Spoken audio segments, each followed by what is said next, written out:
welcome to the next in the 67 steps, guidelines, principles to live the good life, health, wealth, love, happiness. How do we get there?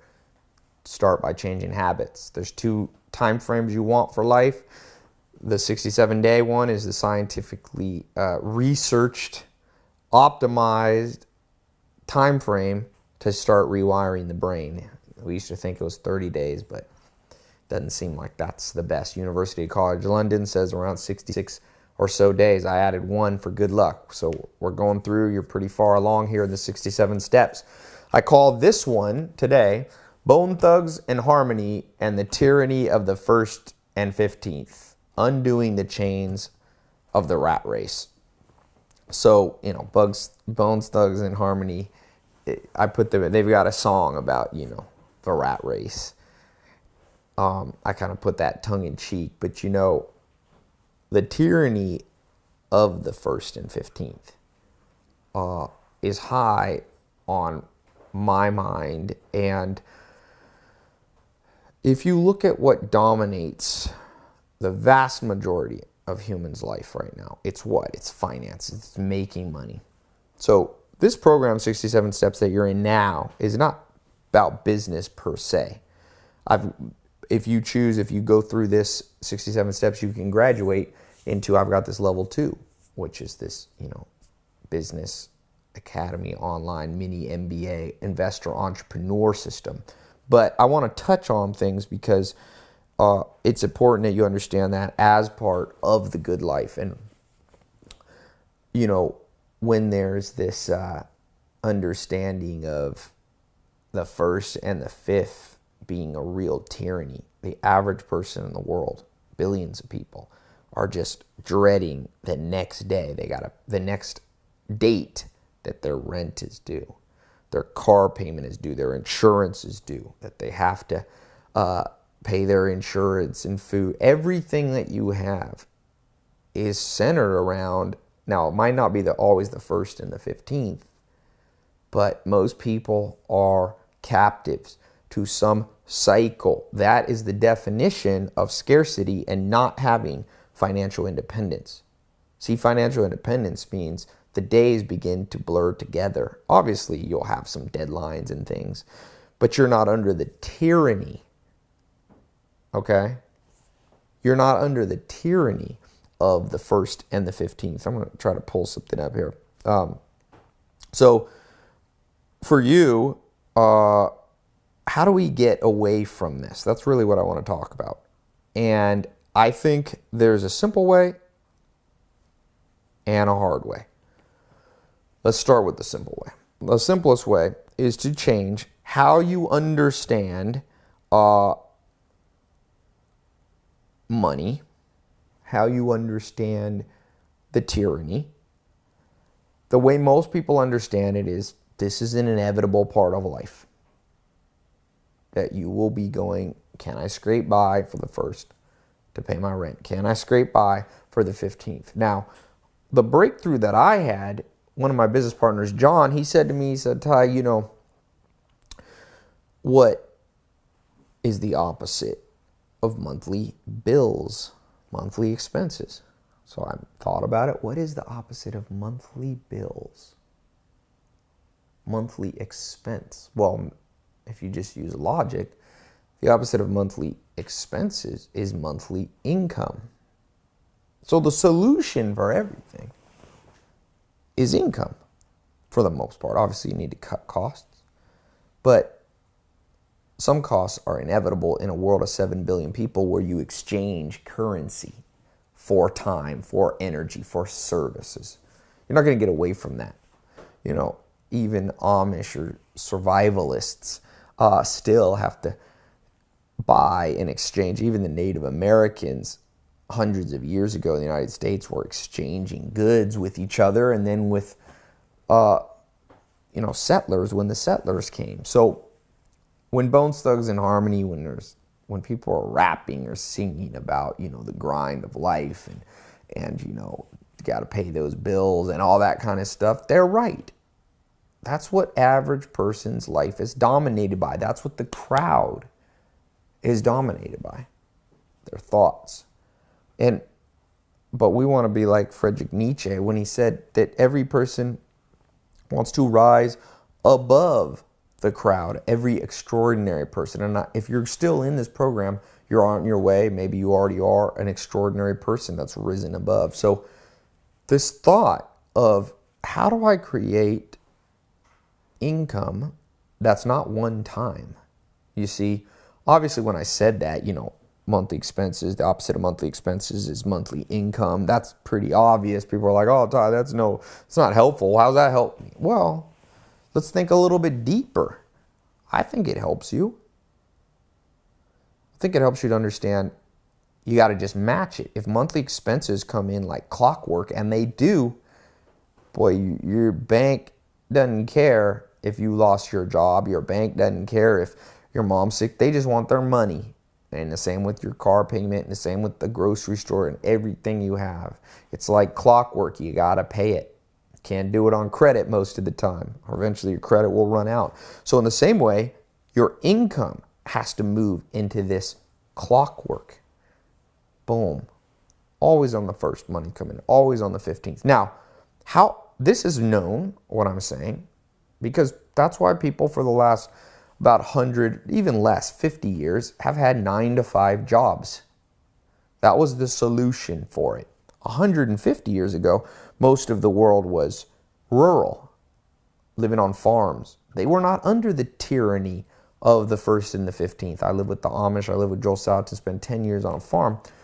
If you own your own land, for the most part, you have a pretty sustainable system. You need to make a little bit of money because you got to buy feed and seed and stuff like that. But you're not under that 1st and 15th grind. There is no 1st and 15th if you own the land that you're on. And that's how people traditionally grew up 100 years ago, 150 years ago. It was much less of a rat race. But as the world changed, as it modernized, as it got more competitive, the rise of the corporations, the new ways of making money, people settled, especially the baby boomers after World War II, really settled into this 9-to-5. So this tyranny really came in kind of a underground, behind the scenes kind of way that we didn't even realize. To us, it feels normal, right? You probably grew up with parents that had that 9-to-5, and so that's normal. And like Dr. Helen Fisher says, we have mental mind maps that we basically conform to without realizing. If you grew up with somebody under the tyranny of the 9-to-5 and the 1st and the 15th, you and I will succumb to that most likely unless we work hard against it. If you grew up with parents who ate a lot of junk food, you'll probably have a big belly. The only way you can work against that is to fix the philosophy in your mind and do some sit-ups or exercise to get rid of the belly. So in the same way, what the 67 steps now we're talking about is changing the underpinning of how you understand how finances should flow. And the way they should flow is very simple. They should flow in regularly, like clockwork, and hopefully in a much more abundance than the bill is. Again, you might say, Ty, I already know this, but there's a lot of innovation that you can do in your life when you understand the fundamentals. Now, I was just recording, or was just live on the camera here from my house earlier today, and I was talking about, throughout history, and I just kind of gave you a little preview. The civilization has come into the corporate stage since maybe the 40s, 50s to today, but there's something changing that is changing how people will meet the demands of the bills on the 1st and 15th. How did people do it? Let's keep going back in history. It's important you understand it. Thousands of years ago, who was the dominant economic, or who were the wealthy people? Who were the people who had control of money and resources? Simple. It was warriors. It was Genghis Khan. It was, Native American tribes or the Vikings. It was Alexander the Great. They took what they wanted. That was the stage. That was one of the old rules of money. To make money, you had to take it in a warlike state. Then it progressed. You had what? You had explorers. That was another. I'm not doing this exactly chronologically, but explorers, Vasco da Gama's, the Pizarros, the Magellans. I just read a book where he went around the world. They were seeking gold and silver, and they went to Potosi, and they went to the Incas, and they took so much gold and silver, it financed and dominated. It's why Spain was the dominant force. You explored, and there's still some exploring going on, but it's not the same. Much of the world's been explored. There's no new continents to discover. So that was an old way that you could get from scarcity financially to abundance, to meeting the 1st and the 15th. They didn't have bills back then, but they still needed the same things you and I need, and that's how people rose above. They became explorers. There was a time in history where there's kings dominated, right? And then you had to, that was the worst, because you had to be born into it for the most part. Maybe you could marry into it or become a duke or an earl, but it wasn't a great way. That was a whole period in serfdom, and the kings and the rulers had it, the aristocracy. And there you were pretty much had fate kind of, there wasn't much chance of advancement. It was pretty genetic. That was an old way though. Then you had the banking phase, Medici's and, Rothschilds and, these families, even the Habsburgs in Austria. And that was that phase. If you had control of money at that point, there were so few sources of money that the people who had the money had tremendous power. It's not like that now. Banks are competitive. Of course, bankers still make money, but it's not the same. As you go on in history, then you had the kind of the robber barons, they call them. Or you had the settlers at one point, which are kind of like pioneers, explorers. Then you had these robber barons, the Rockefellers, the Carnegies. And then after that, you had kind of the industrialists, or at the same time, the Henry Fords building factories, even in the early 1900s, and they dominated. But then we came to what I said, the 50s. It was the entrepreneur. I'm sorry, it was the corporation. But now the good news is we are left in a brand new time where if you can be this one merged concept, these two words merged into one, investor, entrepreneur mindset. This is the future for those people who want to rise above. If you want to rise above financially, 4 levels of finances you can be at. Scarcity. That's according to Nobel Prize winning work by guys like Daniel Kahneman. That's below 70,000 a year. He says you will be operating with more cortisol, less dopamine, less good hormones, lots of stress hormones. You got to rise above that to level 2, which is financial independence. That's like 70 to 150 a year, depending on what country you're in. And that's where you begin to be able to do stuff, and you're not completely under the tyranny of the 1st and the 15th. The tyranny of the 1st and 15th, it's not the greatest place to be, even though most of the world is in that place. So after that, what do you have? You have prosperity. That's 150,000 to 1 million. That's the beginning where you're not just independent, but you're starting to be prosperous. You're starting to, maybe have a vacation home or something like that.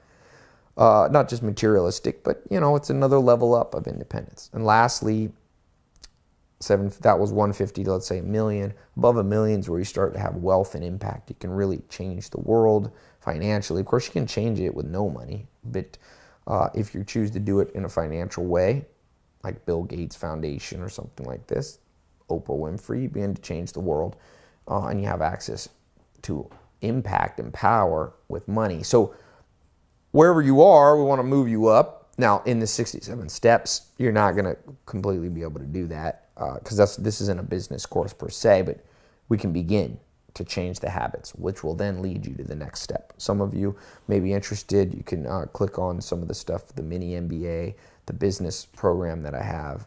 Very powerful, very powerful. Self-made. It's built around the knowledge of self-made millionaires, not college professors. Not that there's anything wrong with college, but we're going to go to a different place, learning from people, net worth over $10 million, all the way up to $1 billion, people in person.